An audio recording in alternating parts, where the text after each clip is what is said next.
आप सभी को नमस्कार। अपने भूगोल की कक्षा में मैं आप सबका स्वागत करता हूं और आज हम पढ़ने वाले हैं जियोलॉजिकल फॉर्मेशन ऑफ इंडिया, या हिंदी में आप कह लीजिए तो भारत का भूगर्भिक इतिहास या भूगर्भिक निर्माण के बारे में आज हम पढ़ने वाले हैं। तो चलिए चर्चा को प्रारंभ करते हैं। और अभी तक हमने 3 से 4 कक्षाओं में भूगोल में जो हमने देखा, सबसे पहले हमने देखा भारत और पड़ोसी देशों के साथ स्थानिक संबंध। इससे पहले हमने जानने का प्रयास किया था कि भूगोल विषय क्या है, किस प्रकार से हम इसकी तैयारी कर सकते हैं। तो आज हम जो पढ़ने वाले हैं भारत का भूगर्भिक निर्माण, इसके बारे में हम देखते हैं कि किस प्रकार से भारत में चट्टानों का निर्माण हुआ, किस प्रकार से भारत में जो प्रमुख पर्वत हैं उनका निर्माण हुआ। इन सब के बारे में हम जानने का, समझने का प्रयास करते हैं। तो सबसे पहले आपको पता है भारत विविधताओं वाला देश है, ये आपको प्रारंभ में भी बताया जा चुका है। तो भारत एक विविधताओं वाला देश है। यहाँ पर विभिन्न प्रकार की जलवायु, विभिन्न प्रकार की वनस्पतियां, विभिन्न प्रकार के जीव, विभिन्न प्रकार की मृदा आपको देखने को मिलती है। यदि हम देखें तो इसके पीछे जो विभिन्न प्रकार की मृदा मिलती है, जो विभिन्न प्रकार की जलवायु मिलती है, इसके पीछे कहीं ना कहीं जो मुख्य कारण है वो है इसकी संरचना और इसकी अवस्थिति। तो यहाँ पे हम संरचनात्मक विभिन्नता को भी देखते हैं भारत के संबंध में। तो आज इन्हीं सब कथनों पर, इन्हीं सब बिंदुओं पर हम विचार करने वाले हैं। यदि हम देखें तो पूर्व में भारत की यदि हम बात करें, क्योंकि भारत का भूगर्भिक निर्माण हम पढ़ रहे हैं तो सिर्फ भारत की बात करेंगे। भारत में यदि हम देखें तो जब पृथ्वी की भू प्रॉपर्टी जो थी, जब वो शीतल हुई, शीतल होकर आग्नेय चट्टानों के रूप में जब वो परिवर्तित हुई, तब आपको देखने को मिलता है कि उस समय से लेकर उस समय की आग्नेय चट्टानों से लेकर आज नवीनतम जलोढ़ तक आपको भारत के विभिन्न भागों में देखने को मिलते हैं। चाहे आप उत्तर भारत की बात कर लीजिए, चाहे आप दक्षिण भारत की बात कर लीजिए। जैसा कि सर्वविदित है, आप सब जानते हैं कि जो पृथ्वी है उस पर सबसे पहले क्या था, एक गैसीय आवरण था। लेकिन धीरे धीरे वो जो गैसीय आवरण था, जब वह शीतलन के दौरान पृथ्वी हमारी ठंडी हुई, तो जो गैसीय आवरण था, जो उस समय की गैसें थी, वो आग्नेय चट्टानों के रूप में परिणित हुई, आग्नेय चट्टानों के रूप में स्थापित हुई। बाद में क्या हुआ कि वह जो पुरानी आग्नेय चट्टानें थी वो आपको भारतवर्ष में देखने को मिलती हैं। लेकिन धीरे धीरे समय काल के आगे बढ़ते रहने से क्या हुआ कि जो आग्नेय चट्टानें थी उन पर आपको अपक्षय हुआ, उनका अपर्दन हुआ। तो जब उनका अपक्षय और अपर्दन हुआ, तब उस समय अवसादी चट्टानों का निर्माण हुआ। और अवसादी चट्टानों पर दबाव के परिणाम स्वरूप, जब अवसादी चट्टानों पर दबाव पड़ा तो उसके परिणाम स्वरूप कायांतरित चट्टानों का निर्माण हुआ। तो ये चट्टानों के निर्माण का क्रम, आग्नेय चट्टानें क्या होती हैं, अवसादी चट्टानें क्या होती हैं, कायांतरित चट्टानें क्या होती हैं, ये आपने पूर्व में पढ़ा होगा। आज ये यहाँ का विषय नहीं है, इसलिए इस टॉपिक पर हम नहीं जाते हैं। ठीक है। तो इस तरह से यदि हम देखें तो यहाँ पे विभिन्न प्रकार के, भारत भूमि में विभिन्न प्रकार की चट्टानें आपको देखने को मिलती हैं।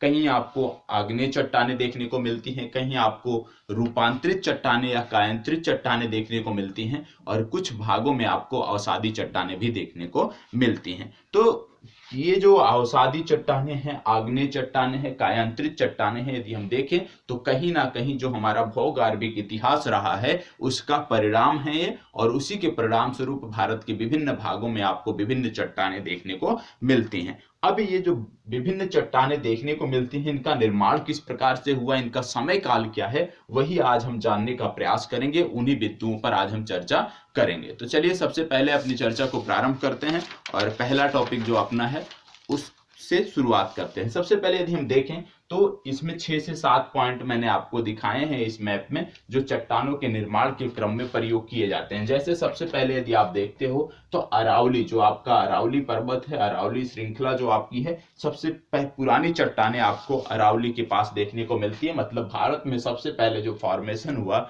जो सबसे पहले निर्माण हुआ, वो अरावली रेंज का हुआ। दूसरा निर्माण, चट्टानों के निर्माण के क्रम में जो भारत में देखने को मिलता है, वो देखने को मिलता है धारवार क्रम की चट्टानें। और ये आपको धारवार क्रम का चट्टानें जो हैं, ये आपको देखने को मिलती हैं दक्षिण भारत में।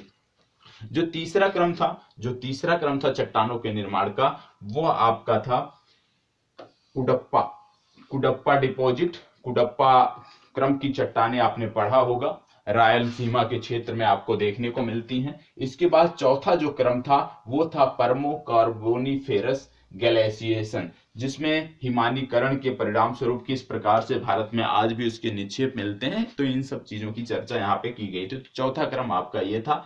पांचवा क्रम यदि हम बात करें कि पांचवा क्रम कौन सा था, तो पांचवा क्रम था गोंडवाना लैंड, जो आपका था गोंडवाना लैंड, गोंडवाना भूमि जो था उसका किस प्रकार से फ्रैक्शन हुआ, वो किस प्रकार से टूटा।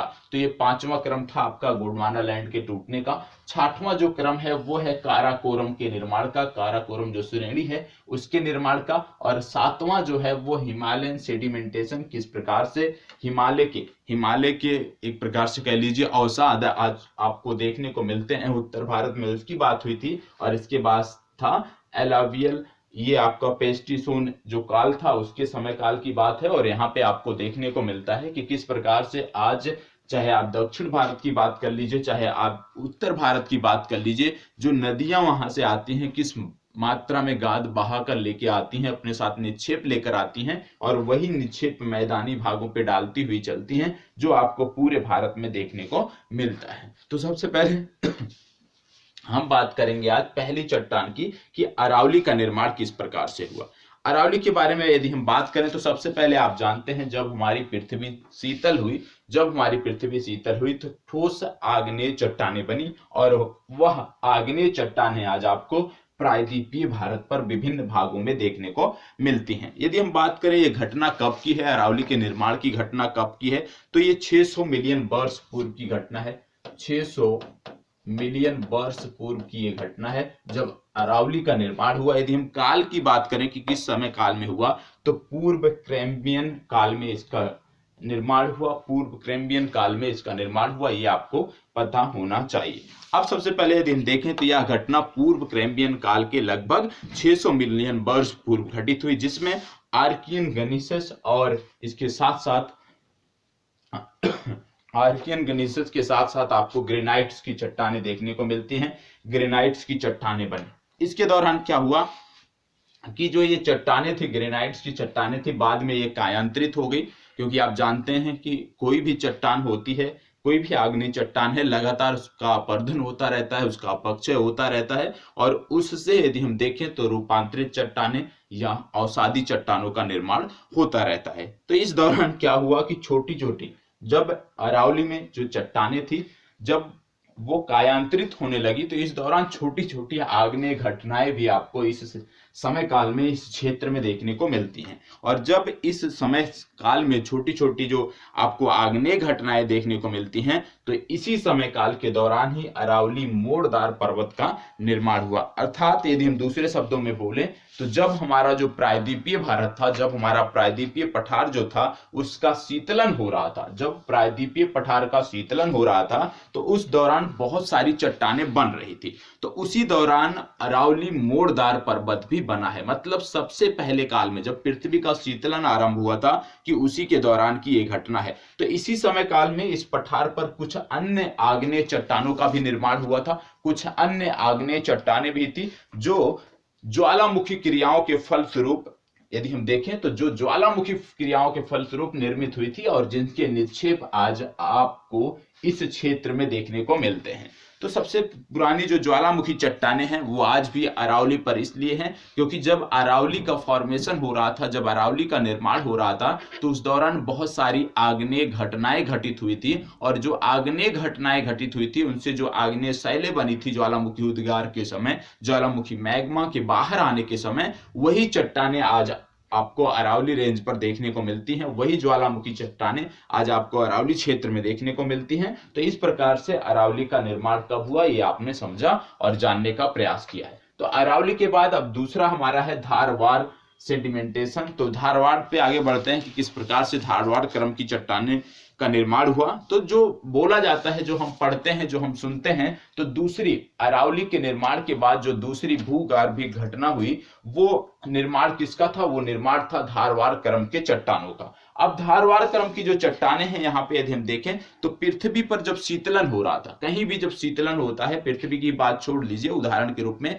कोई भी यदि आप इस प्रकार की वस्तु लेते हैं, उदाहरण के लिए कोई प्लास्टिक की वस्तु लेते हैं, उसको गर्म करते हैं, एक निश्चित ताप पर गर्म करते हैं और जब उसका शीतलन होता है तो कुछ भाग उसका ऊपर उठ जाता है, कुछ भाग नीचे धंस जाता है। वही सेम क्रिया आपको पृथ्वी के जब चट्टानों का निर्माण हो रहा था, इस दौरान भी आपको देखने को मिलता है। तो जो धारवाड़ क्रम की चट्टानें हैं, इनका निर्माण किस प्रकार से हुआ, यदि हम इसकी बात करें तो जब पृथ्वी का शीतलन हो रहा था तो पृथ्वी के शीतलन के कारण कुछ भाग पृथ्वी के ऊपर उठ गए, कुछ भाग नीचे धंस गए, और जब ऊपर उठे जो भाग थे, जो ऊपर उठे भाग थे, जब उन पर अपक्षय अपर्दन की क्रिया होने लगी तो फलस्वरूप क्या हो गया कि वो समतल होते गए, क्योंकि जो ऊपर उठा भाग था लगातार बारिश के कारण और अन्य भौगोलिक घटनाओं के कारण अपक्षय अपर्दन उनका होता गया और लगातार वो समतल होते गए। और जब समतलीकरण हुआ तो जो बगल के, जहां हो सकता है कुछ भाग नीचा रहा हो, तो जो नीचा भाग था वहीं पे जाके निक्षेप जमा होने लगे, और जब निचले भाग पर निक्षेप जमा होने लगे तो क्या देखने को मिला, जो गड्ढा वाला भाग था वो भी समतल हो गया और पूरा भूभाग वहां पे समतल हो गया। यदि हम देखें सॉरी, तो पूरे पठारी क्षेत्र में, इस पूरे पठारी क्षेत्र में जो समतलीकरण भाग है, जो समतलीकरण के पश्चात चट्टानों का निर्माण हुआ, उसको आप धारवाड़ क्रम की चट्टानें बोलते हैं। विशेष रूप से यह धारवाड़ीय क्षेत्र में विस्तारित है, इस देश का नाम धारवाड़ क्रम की चट्टानें रखा गया है, ये आपको पता होना चाहिए। अब इसको यदि हम देखें तो कहां, दूसरे शब्दों में इसको बोलते हैं बीजावार क्षेत्र की चट्टानें, तो यह भी आपको पता होना चाहिए, क्योंकि बीजावार क्षेत्र के आसपास ये पाई जाती हैं, इसलिए इनको धारवाड़ क्रम की चट्टानें या बीजावार क्रम की चट्टानें कहा जाता है, ये आपको पता होना चाहिए। तो अरावली के बाद जो दूसरी सबसे पुरानी चट्टानें आपको देखने को मिलती हैं भारतवर्ष में, वो आपको देखती हैं धारवाड़ क्रम की चट्टानें। और धारवाड़ क्रम की चट्टानों का निर्माण कैसे हुआ वो आपने अभी समझा, अभी जानने का प्रयास किया है। अब तीसरा हम बढ़ते हैं, तीसरा जो हमारा टॉपिक है, तीसरा जो हमारी चट्टानों का निर्माण है उसमें है कुडप्पा डिपॉजिट। और ये जो आपको देखने को मिलता है पूर्वी घाट के सहारे आपको देखने को मिलता है। तो कुडप्पा डिपॉजिट के बारे में अब हम बात करते हैं। तो आज से लगभग 500 मिलियन वर्ष पूर्व, कितना, आज से लगभग 500 मिलियन वर्ष पूर्व की यह घटना है। और ये जो 500 मिलियन वर्ष पूर्व की घटना है, तो इसमें क्या हुआ था, ये सबसे महत्वपूर्ण है और आपको इसको समझना भी चाहिए, क्योंकि इससे संबंधित प्रश्न पूछे जाते हैं। तो इसमें क्या हुआ था, इस दौरान क्या हुआ था कि 500 मिलियन वर्ष पहले कैल्शियम का निक्षेप प्रारंभ हुआ था। किसका निक्षेप प्रारंभ हुआ था, कैल्शियम का निक्षेप प्रारंभ हुआ था। ठीक है, ये पहली बार देखने को मिलता है, इससे पहले ना अरावली में और ना धारवाड़ में आपको कैल्शियम के निक्षेप देखने को मिलते हैं। तो कैल्शियम का निक्षेप प्रारंभ हुआ, मतलब जब बात कैल्शियम की आती है तो यहाँ पे समझने की जरूरत है, कैल्शियम कहाँ पे पाया जाता है, जीओ में पाया जाता है। अब यहाँ पे आपका स्पष्ट हो गया कि जब कुडप्पा क्रम की जो चट्टानें थी ये बनी, इनका जब निर्माण हुआ तो इस दौरान आपको देखने को मिलता है, क्योंकि इनका निर्माण कैल्शियम के निक्षेपों से हुआ है, और कैल्शियम कहाँ मिलते हैं, जीओ में मिलते हैं। मतलब इस दौरान जो है जीव का प्रादुर्भाव हो चुका था, जीव पृथ्वी पर आ चुके थे, क्योंकि कैल्शियम सिर्फ और सिर्फ जीवों में आपको देखने को मिलता है। तो जीव इस समय विकसित हो गए थे, इस घटना से हमें यह पता चलता है। तो जीवों का विकास प्रायद्वीपीय पठार पर हुआ। कब हुआ, जब ये आज की अपेक्षा दक्षिण था। भारत में जो जीवों का विकास हुआ इस दौरान, इस पठार पे, ये कब हुआ, जब भारत आज की अपेक्षा दक्षिण था। अर्थात दूसरे शब्दों में आप कह सकते हैं कि जब भारत अफ्रीका से जुड़ा हुआ था तो उस दौरान जीवों का विकास हुआ। और क्योंकि जीवों का विकास उस दौरान क्यों हुआ, क्योंकि जो अफ्रीका की जलवायु थी, जब भारत उससे जुड़ा हुआ था तो वो आर्द्र जलवायु थी, और आर्द्र और उप आर्द्र जलवायु ही जीवों के विकास के लिए सर्वोत्तम होती है। तो यह माना जाता है कि जब जीवों का विकास हुआ इस दौरान, तो ये इस भूमि पर ना होगी, जो वर्तमान स्थिति है यहाँ पर नहीं हुआ, बल्कि भारत उस समय अफ्रीका का पार्ट था, अफ्रीका से जुड़ा हुआ था, अफ्रीका भूमि से जुड़ा हुआ था और काफी दक्षिण में था। उस दौरान जीवों का निर्माण हुआ था। और यदि हम देखें तो इस दौरान प्रायद्वीपीय पठार पर जब इसका निर्माण हुआ, इस क्रम की जब चट्टानों का निर्माण हुआ, तो इस समय प्रायद्वीपीय पठार पर जब हम बात करें तो दो गहरी भू सन्नतियां थी। कौन कौन सी थी, एक तो आपकी थी बिंद सन्नति, जिसपे आपका बाद में विंध्याचल पर्वत श्रेणी बनी है, बिंद सन्नति थी। दूसरी जो आपकी थी वो आपको देखने को मिलती है कुडप्पा जिले में। कुडप्पा सन्नति जो यहाँ पे देखने को मिलती है, कुडप्पा के क्षेत्र में जो आपको देखने को मिलती है, विशेषकर रायलसीमा के क्षेत्र में आपको देखने को मिलती है। तो इसीलिए क्योंकि ये जो जिला है, ये जो चट्टानें आपको देखने को मिलती हैं, ये कुडप्पा जिले में देखने को मिलती हैं, रायलसीमा क्षेत्र के पास देखने को मिलती हैं, इसीलिए इनको बोला जाता है कुडप्पा क्रम की चट्टानें। इसी जिले के आधार पर इसका नाम कुडप्पा क्रम की चट्टानें पड़ा है। ठीक है, तो आपने देखा कि दो भूसन्नतियां थी इस दौरान, एक था बिंद वाला जहां पे एक बड़ा सागर था, बाद में प्लेट विवर्तनिकी के कारण विंध्याचल पर्वत का निर्माण हुआ है। तो वो बाद की घटना है, जब हम प्लेटों के बारे में पढ़ेंगे तो वहां पे हम चर्चा करेंगे। अब सबसे पहली बात आती है कि ये जो चट्टान है, ये जो कुडप्पा क्रम की चट्टान है, ये पूर्वी घाट के सहारे आपको देखने को मिलते हैं, समूचे पूर्वी घाट में देखने को मिलते हैं।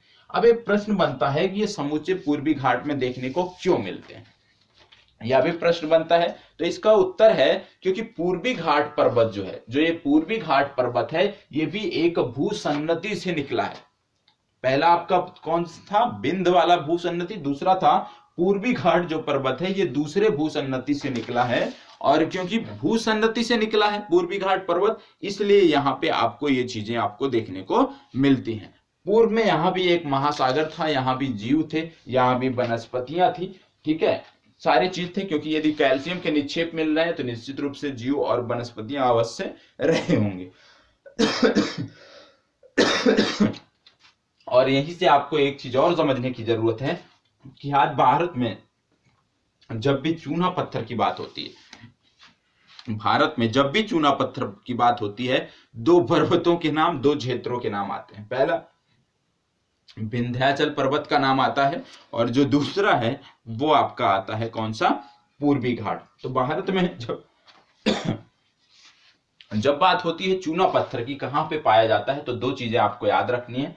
पहला पूर्वी घाट जो भूसन्नति से निकला था, जिसका निर्माण भूसन्नति से हुआ है, यहाँ पे आपको चूना पत्थर की चट्टानें देखने को मिलती हैं। और दूसरा आपको विंध्याचल जो पर्वत है, वहां पर आपको चूना पत्थर की चट्टानें देखने को मिलती हैं। ठीक है, अब एक चीज और आपको पता होना चाहिए, भारत में कभी कभी पूछ लिया जाता है परीक्षाओं में कि जो पर्वतों का निर्माण का क्रम है वो कौन सा है। तो सबसे पहले अरावली का निर्माण हुआ, अरावली के बाद बिंद का निर्माण हुआ, बिंद के बाद सतपुरा का निर्माण हुआ, और सतपुरा के बाद पूर्वी घाट का निर्माण हुआ। ये आपको पता होना चाहिए। तो ये क्रम आपको याद आना चाहिए, अरावली, बिंद, सतपुरा और पूर्वी घाट, ये क्रम है पर्वतों का निर्माण का, जो आपको पता होना चाहिए। ठीक है, अब चौथी घटना कौन सी है, चौथी घटना है पर्मो कार्बोनिफेरस ग्लेशिएशन।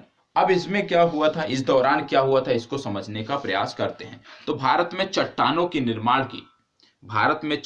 निर्माण की जो घटना है, जिसको बोलते हैं पर्मो कार्बोनिफेरस ग्लेशिएशन, जो भारत में दक्षिण स्रोत से आया है। ऐसा माना जाता है कि ये भारत में दक्षिण स्रोत से आया है। दक्षिण स्रोत का मतलब जो जब भारत जुड़ा हुआ था अफ्रीका भूमि से, वहां की बात हो रही है। तो दक्षिण स्रोत से आया था, लगभग 270 मिलियन वर्ष पूर्व की घटना है। 270 मिलियन वर्ष पूर्व की ये घटना है। और इस दौरान क्या देखा जाता है, इस घटना से क्या देखा जाता है कि दक्षिण से उत्तर की तरफ इसका पूरा प्रसार देखने को मिलता है। मतलब इस दौरान जो चट्टानों का निर्माण हुआ, इस प्रकार की चट्टानें आपको दक्षिण से उत्तर की तरफ आपको देखने को मिलती हैं। एक चीज आपको और समझना चाहिए, यहाँ पे क्या बात हो रही है, ग्लेशिएशन मतलब हिमानीकरण की बात हो रही है। तो आपको पता होना चाहिए कि पूरे पृथ्वी पर 2 बार हिमानीकरण हुआ है, 2 कालों में हिमानीकरण हुआ है। पहला था कार्बोनिफेरस काल, दूसरा था प्लीस्टोसियन। तो कार्बोनिफेरस और प्लीस्टोसियन 2 काल में हिमानीकरण हो रहा है। और यहाँ पे हम क्या पढ़ रहे हैं, कार्बोनिफेरस काल में जो हिमानीकरण हुआ, उसके दौरान किस प्रकार की चट्टानें बनी, उस प्रभाव से किस प्रकार की चट्टानें बनी, वो यहाँ पर हम पढ़ रहे हैं। ठीक है, तो ये भी आपने समझ लिया कि भारत में यदि हम बात करें, या पूरे विश्व में यदि हम बात करें, भूमि की यदि हम बात करें, पृथ्वी की यदि हम बात करें, तो 2 बार आपको हिमानीकरण की घटनाएं देखने को मिलती हैं, जिसमें से एक हमारे पाठ्यक्रम से जुड़ा हुआ है। तो उसकी चर्चा अभी हम भारत भूमि के संबंध में कर रहे हैं। अब हिमानीकरण क्या हुआ, हिमानीकरण के दौरान क्या हुआ कि दोनों ध्रुवों से भूमध्य रेखा की तरफ जो बर्फ की चादर थी वो बढ़ी। मतलब उत्तरी साउथ पोल और नॉर्थ पोल दोनों तरफ से जो बर्फ की चादर थी वो भूमध्य रेखा की तरफ बढ़ी। लेकिन आप जानते हैं कि जब बात आ रही है भारत के संबंध में हम पढ़ रहे हैं, तो भारत के संबंध में जो उत्तरी तरफ से बर्फ की चादर बढ़ी थी उसका कोई अस्तित्व नहीं है। क्यों नहीं अस्तित्व है? क्योंकि आप जानते हैं कि भारत जो है निम्न अक्षांशों पे, यदि हम उस दौरान के भारत की बात करें तो भारत क्या है, निम्न अक्षांशों पर स्थित है। और निम्न अक्षांशों की जब हम बात करते हैं तो हिमानीकरण का प्रभाव इस पर ज्यादा नहीं पड़ा था। ठीक है, चलिए आगे देखते हैं। जबकि जो दक्षिणी ध्रुव से बढ़ने वाली चादर थी, उसी के बारे में आज हम बात करने वाले हैं कि दक्षिणी ध्रुव से जो बर्फ की चादर बढ़ी थी वो किस प्रकार से प्रभाव डालती। ये महत्वपूर्ण क्यों है? क्यों उत्तरी ध्रुव की जो चादर थी, बर्फ की जो चादर थी, वो भारत के संदर्भ में महत्वपूर्ण नहीं है? ये अभी आपने देखा कि भारत की जो अवस्थिति थी उस दौरान जब गोंडवाना लैंड और अंगारा लैंड का मिलन नहीं हुआ था, तो भारत काफी उत्तर में, यदि हम बात करें जो अंगारा लैंड का भाग है वो काफी निम्न अक्षांशों पर था। और निम्न अक्षांश का मतलब हो गया भूमध्य रेखा के समीप। तो भूमध्य रेखा के समीप हिमानीकरण का कोई प्रभाव नहीं था, बर्फ की चादर का कोई विशेष प्रभाव नहीं था। लेकिन जो दूसरा भाग है, जो गोंडवाना लैंड का पार्ट था, वो महत्वपूर्ण है, क्योंकि गोंडवाना लैंड का जो पार्ट था वो अफ्रीका से जुड़ा हुआ था, और उस समय अफ्रीका अंटार्कटिका से जुड़ा हुआ था, और अंटार्कटिका से जुड़ा हुआ था इसलिए ये काफी दक्षिण में था, और ये उच्च अक्षांशों पे था, और उच्च अक्षांशों पर जो बर्फ की चादर थी उसका प्रसार हुआ था, और वो काफी लाभकारी भी था, काफी हितकारी भी था भारत भूमि के संबंध में। तो जो दक्षिण की तरफ भारत जब गोंडवाना लैंड का हिस्सा था, जब भारत अंटार्कटिका और अफ्रीका से जुड़ा हुआ था, तो उस दौरान जो दक्षिण से बर्फ की चादर, दक्षिणी पोल से जो बर्फ की चादर बढ़ी थी आगे, उसके संबंध में आज हम जानकारी करने वाले हैं। क्योंकि हमने देखा कि उत्तर से जो बर्फ की चादर आई थी वो भारत निम्न अक्षांशों पे था, इसलिए उसका कोई प्रभाव नहीं देखने को मिलता है। ठीक है, अब बात आती है कि जो दक्षिणी ध्रुव से बढ़ने वाली हिम चादर थी उसके किस प्रकार से हम मानते हैं कि ये दक्षिणी ध्रुव से चादर आई थी, उसका प्रभाव है, बर्फ की चादर थी उसका प्रभाव है। आप देखते होंगे मध्य प्रदेश का एक क्षेत्र है जबलपुर, मध्य प्रदेश का जो क्षेत्र है जबलपुर में आपको देखने को मिलता है टार्स, आपको देखने को मिलते हैं। टार्स का मतलब हो गया कि यहाँ पे क्या देखने को मिले, टार्स मतलब ग्रेनाइट की चट्टानें हैं, जिनमें सबसे नीचे जो आधार है वो काफी बड़ी चट्टानें हैं, उसके ऊपर फिर छोटी, और उसके ऊपर फिर और छोटी चट्टानों के निक्षेप देखने को आपको जबलपुर में मिलते हैं। तो जबलपुर में जो ग्रेनाइट की चट्टानें मिली हैं, जो टार्स मिले हैं, टार्स वाली जो घटना है वो वहीं पे संपन्न होती है, वहीं पर होती है जब वह हिमानीकरण के परिणाम स्वरूप होता। मतलब जो टार्स की घटना होती है वो जहां भी देखने को मिलती है वो समझा जाता है कि वो कभी ना कभी वो भाग हिमानीकरण की चपेट में रहा होगा, कभी ना कभी वो भाग शीतलन वाली जो घटना थी उसकी चपेट में रहा होगा। तो जो टार्स के उदाहरण आपको जबलपुर में देखने को मिलते हैं उसी से ये माना जाता है, क्योंकि टार्स का संबंध हो गया कि ये कभी ना कभी हिमानीकरण इसमें हुआ है, हिमानीकरण का प्रभाव रहा है। तो टार्स की जो घटना जबलपुर में देखने को मिलती है, क्योंकि आप देखते हैं मध्य प्रदेश बीचों बीच पड़ता है, तो जो टार्स की घटना है यदि आपको मध्य प्रदेश के जबलपुर में देखने को मिल रही है, तो क्योंकि जो जबलपुर है ये यहाँ तो हो, क्योंकि निम्न अक्षांशों पे है, तो ऐसा तो नहीं रहा होगा कि अंगारा लैंड का जबलपुर पार्ट है और बर्फ की जो चादर उत्तर से बढ़ी थी वो यहाँ तक आ गई, ये संभव नहीं है। तो संभव क्या है कि ये जो जबलपुर है पहले गोंडवाना लैंड का पार्ट था, गोंडवाना भूमि का पार्ट था, और गोंडवाना भूमि क्योंकि दक्षिण में था, अंटार्कटिका से जुड़ा हुआ था, अफ्रीका से जुड़ा हुआ था, इसलिए जो बर्फ की चादर थी वो यहाँ तक फैली थी, और उसके आज भी प्रमाण आपको देखने को मिलते हैं कहां पर, जबलपुर में। तो ये एक महत्वपूर्ण तथ्य था जो आपको पता चल गया कि किस प्रकार से ये चीजें मिलती हैं, किस प्रकार से हम कह सकते हैं कि जो आधुनिक जबलपुर है ये कभी गोंडवाना लैंड का पार्ट था, सिर्फ और सिर्फ टार्स के आधार पे हम कह सकते हैं। तो ये आपको पता हो गया, ठीक है। और यह भी आप जानते होंगे कि जब हिमानीकरण का प्रभाव कब समाप्त हुआ, जब भारत दक्षिणी अक्षांश से, मतलब जब भारत गोंडवाना लैंड से उत्तर की तरफ बढ़ा और अंगारा लैंड की भूमि से जा मिला, तो यह आ गया निम्न अक्षांशों पर, और जैसे ही भारत निम्न अक्षांशों पर आया जो हिमानीकरण का प्रभाव था वो समाप्त हो गया। लेकिन जो इसके प्रमाण थे वो आज भी आपको जबलपुर जैसे रीजन में देखने को मिलते हैं, यह आपको पता होना चाहिए, ठीक है।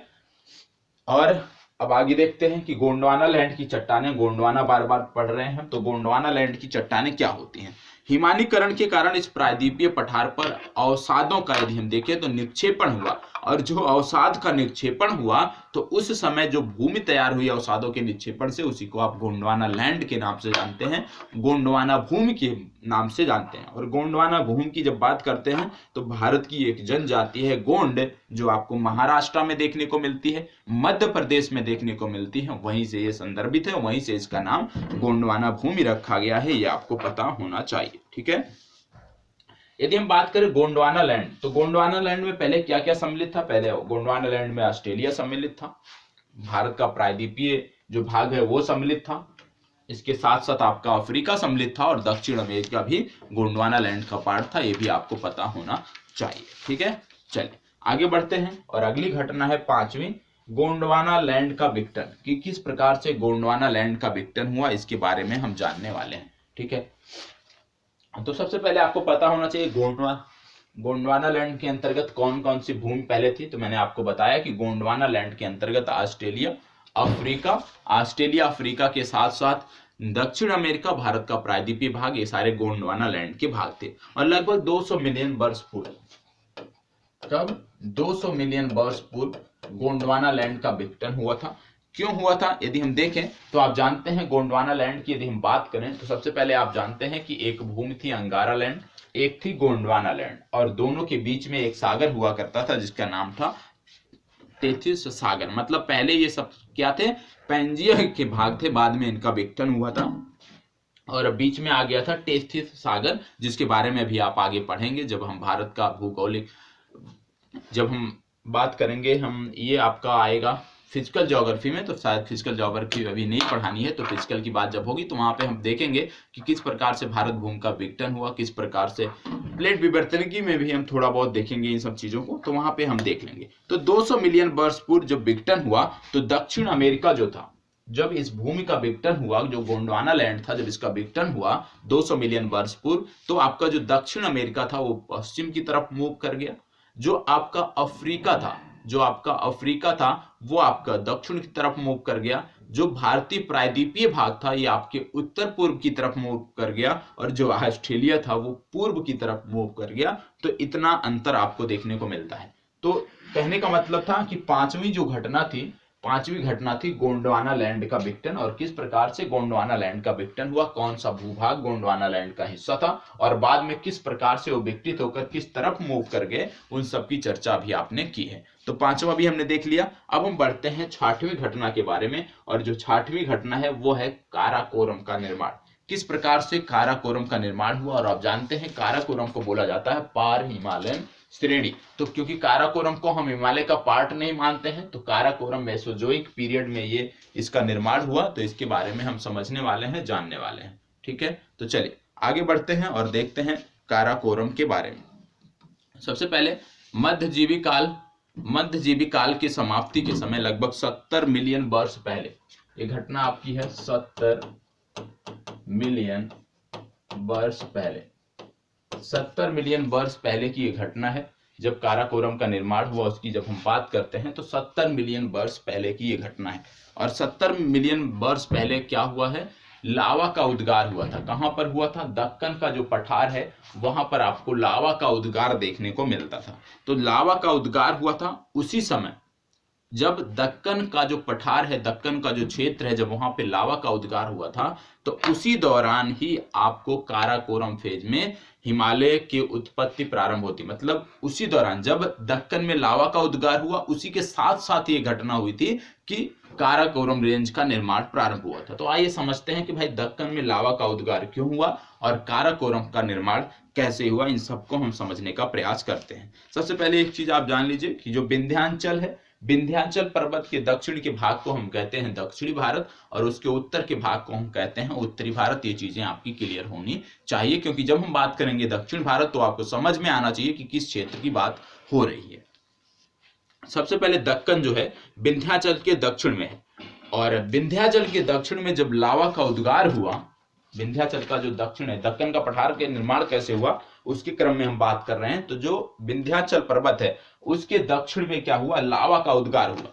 लावा का उद्गार क्यों हुआ? क्योंकि आप जानते हैं कि दक्कन का जो क्षेत्र है या जो विंध्याचल का क्षेत्र है उसके दक्षिण में आपको दो रीजन देखने को मिलते हैं। कौन कौन?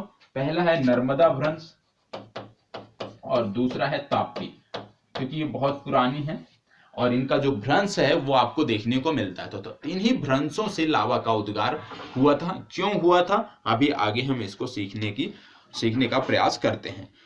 तो कहने का मतलब है कि विंध्याचल के दक्षिण में जब लावा का उद्गार हुआ जिसका कारण था नर्मदा और ताप्ती की घाटियां, नर्मदा और ताप्ती का भ्रंश, तो इनके बारे में जब इनमें दबाव पड़ा तो यहां से लावा का उद्गार हुआ।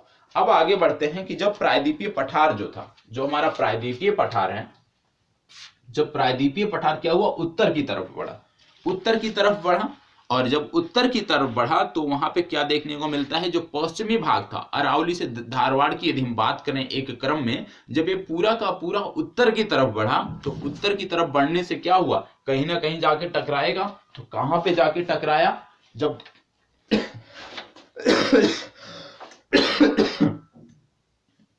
ठीक है, तो अभी हम देख रहे थे कि जो प्रायद्वीपीय पठार था, प्रायद्वीपीय पठार का यदि हम बात करें तो अरावली से लेकर धारवाड़ तक एक सीध में ये उत्तर की तरफ बढ़े और जब ये उत्तर की तरफ बढ़े जिसका अग्रभाग था अरावली भूसन्नति, और जब ये ऊपर उत्तर की तरफ बढ़ते हैं तो ये क्या करते हैं, टेथिस सागर जो था उस पर दबाव डालते हैं और ये टेथिस सागर पर दबाव डालते हुए लगातार उत्तर बढ़ते हैं और जो तिब्बत का पठार है, तिब्बत का पठार जो है उससे द्रास क्षेत्र के आसपास जाकर टकराते हैं।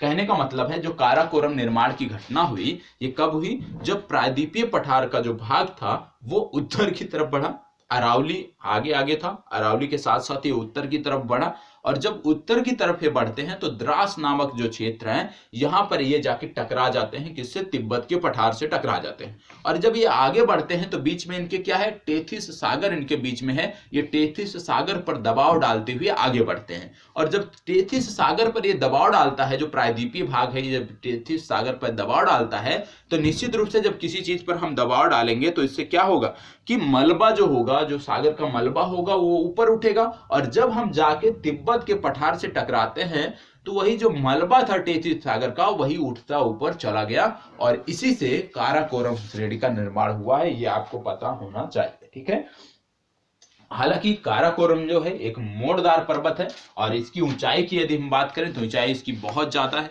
हिमालय से भी ज्यादा है और यदि हम देखें तो इसकी लंबाई जो है कम है, इसी के कारण इसको हिमालय की श्रेणी नहीं माना जाता है, ये आपको पता होना चाहिए, इसी के कारण इसको हिमालय से अलग रखा जाता है। तो काराकोरम का निर्माण कैसे हुआ फिर से समझते हैं। सबसे पहले प्रायद्वीपीय जो हमारा भाग है, प्रायद्वीपीय जो पठार था, प्रायद्वीपीय जो भाग था, ये प्लेट विवर्तन की घटनाओं की तरफ उत्तर की तरफ बढ़ा, प्लेट विवर्तन की घटनाओं के कारण ये उत्तर की तरफ बढ़ा।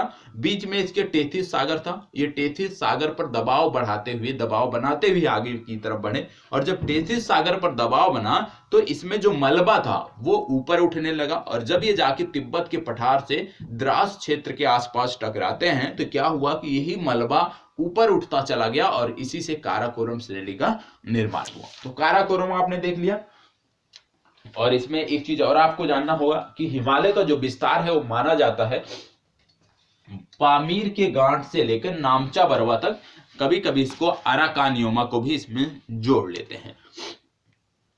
अब इसमें यदि हम देखें तो दूसरी बात आती है कि काराकोरम का जब निर्माण हुआ तो आप यह भी समझते हैं कि पश्चिमी भाग तिब्बत के पठार से टकराया था तो एक संपीड़ात्मक दबाव पड़ा था।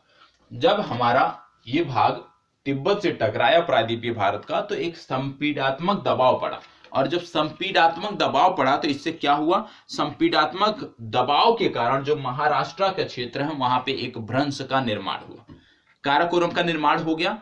काराकोरम के निर्माण के दौरान ही, क्योंकि मैंने क्या बोला कि जो दक्कन का लावा है ये उसी समय जो है निकला था, इसका उद्गार उसी समय हुआ था जब काराकोरम का निर्माण हुआ। तो काराकोरम का जब निर्माण हुआ तो एक पहलू था, दूसरा पहलू था कि जब काराकोरम का निर्माण हो रहा था उस समय जो पश्चिमी भाग था जो तिब्बत के पठार से टकराया था, तब क्या हुआ यहाँ पे देखने को मिलता है कि एक संपीड़ात्मक दबाव पड़ा और संपीड़ात्मक दबाव के कारण जो महाराष्ट्र का क्षेत्र है, जो महाराष्ट्र के क्षेत्र है वहां पे एक दरार पड़ी, एक भ्रंश भ्रंश घाटी बन गई महाराष्ट्र के क्षेत्र में। और जो भ्रंश घाटी बन गई क्योंकि दबाव पड़ रहा था, लगातार प्लेट विवर्तन की घटनाएं हो रही थी, तो उस भ्रंश से लावा का उद्गार हुआ। और वो जो लावा दबाव के कारण जो लावा का उद्गार हुआ, ये लगभग महाराष्ट्र की यदि हम बात करें तो महाराष्ट्र के 5 लाख वर्ग किलोमीटर के क्षेत्र पर फैला।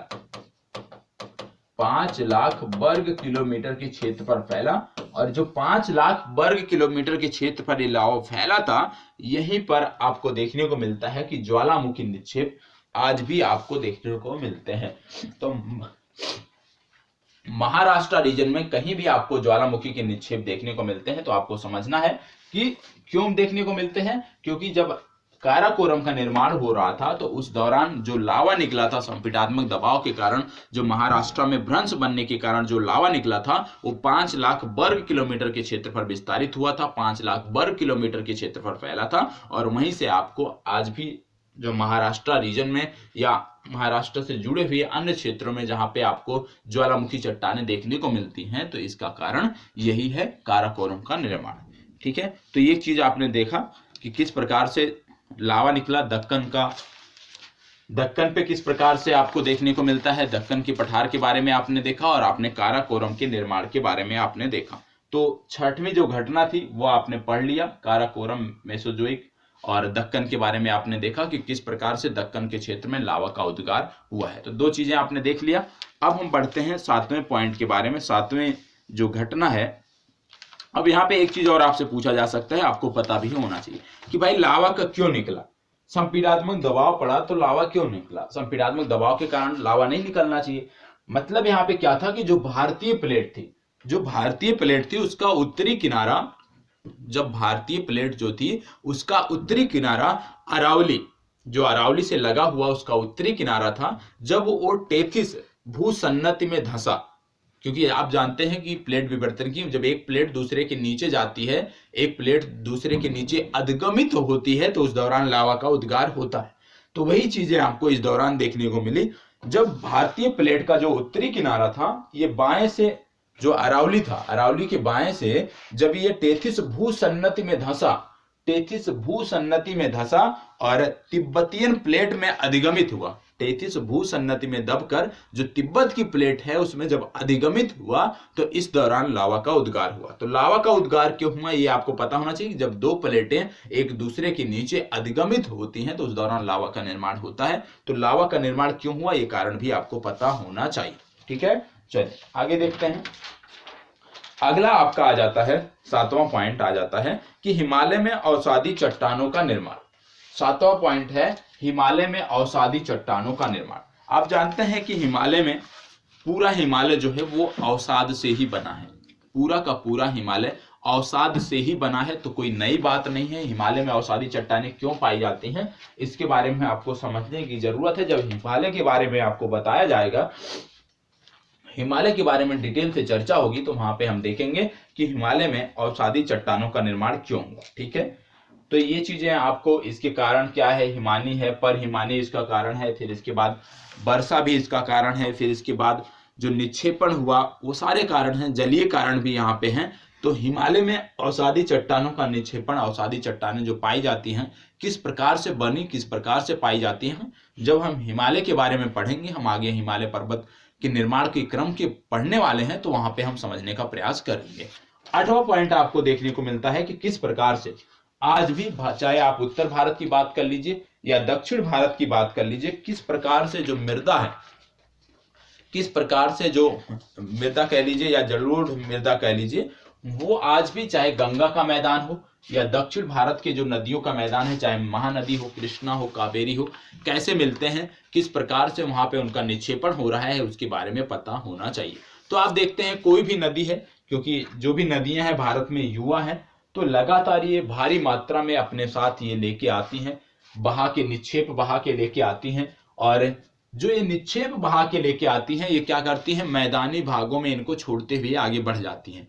तो जो अपने साथ ये मलबा लेके आती हैं उसको मैदानी भागों में निक्षेपित करते हुए आगे बढ़ती हैं। इसी के कारण आपको, चाहे आप उत्तर भारत की नदियों की बात कर लीजिए, गंगा यमुना की बात कर लीजिए, तो लगातार ये निक्षेपण करती हुई आगे बढ़ती हैं बंगाल की खाड़ी तक।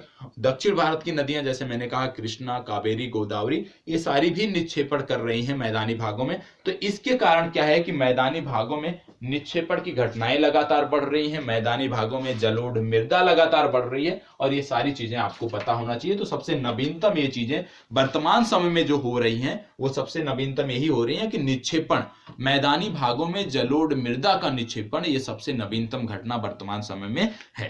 तो अभी तक आपने क्या क्या समझा? 7 से 8 घटनाओं के बारे में आपने देखा है। किन किन घटनाओं के बारे में देखा? सबसे पहले आपने देखा कि अरावली का निर्माण कैसे हुआ है।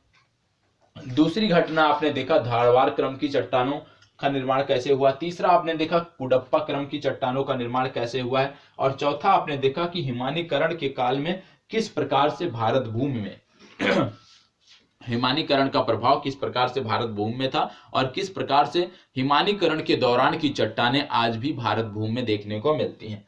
पांचवा आपने देखा, पांचवा आपका क्रम था कि गोंडवाना लैंड किस प्रकार से विखंडित हुआ। और छठवां आपने देखा कि काराकोरम का निर्माण किस प्रकार से हुआ। और छठवें काराकोरम के साथ ही आपने देखा कि दक्कन में लावा का प्रसार किस प्रकार से हुआ, ये भी आपने उसी के साथ साथ देखा है। तो काराकोरम और दक्कन में लावा का प्रसार दोनों घटनाएं एक ही समय की हैं, एक ही साथ की हैं, एक दूसरे से जुड़ी हुई है। ना काराकोरम का निर्माण होता और ना ही आपको दक्कन के क्षेत्र में लावा देखने को मिलता। तो दोनों घटनाएं एक दूसरे से जुड़ी हैं, ये भी आपने देखा। इसके बाद सातवां आपने देखा कि किस प्रकार से हिमालय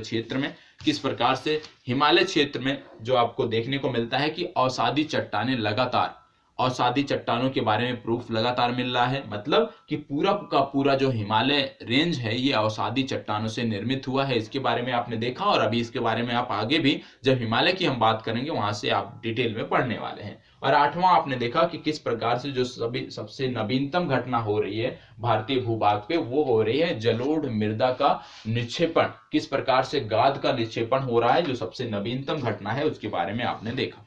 तो भारत के भूगर्भिक निर्माण की घटनाएं जो थी उसके बारे में आपने देख लिया। मतलब जियोलॉजिकल फॉर्मेशन ऑफ इंडिया के बारे में आपने समझ लिया, आपने पढ़ लिया, और आपको याद हो जाना चाहिए अब कि किस प्रकार से भारत में चट्टानों के निर्माण का क्रम है। सबसे पहले आपको अरावली देखने को मिलता है, फिर धारवाड़ देखने को मिलता है, फिर आपको कुडप्पा देखने को मिलता है। इसके बाद हिमानीकरण के फलस्वरूप किस प्रकार से उसके प्रमाण आज देखने को मिलते हैं। और फिर आपका 4 हो गया, 5वां हो गया गोंडवाना लैंड का विखंडन, 6वां हो गया काराकोरम, और 7वां और 8वां जो हिमालय से संबंधित है।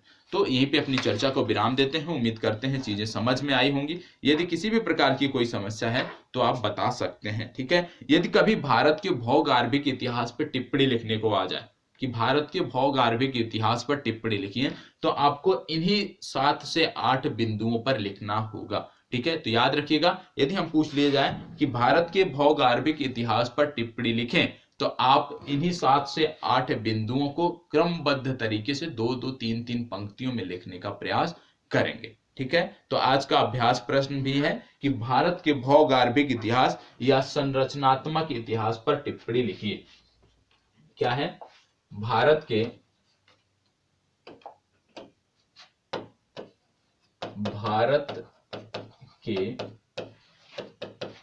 भौगोलिक इतिहास या संरचनात्मक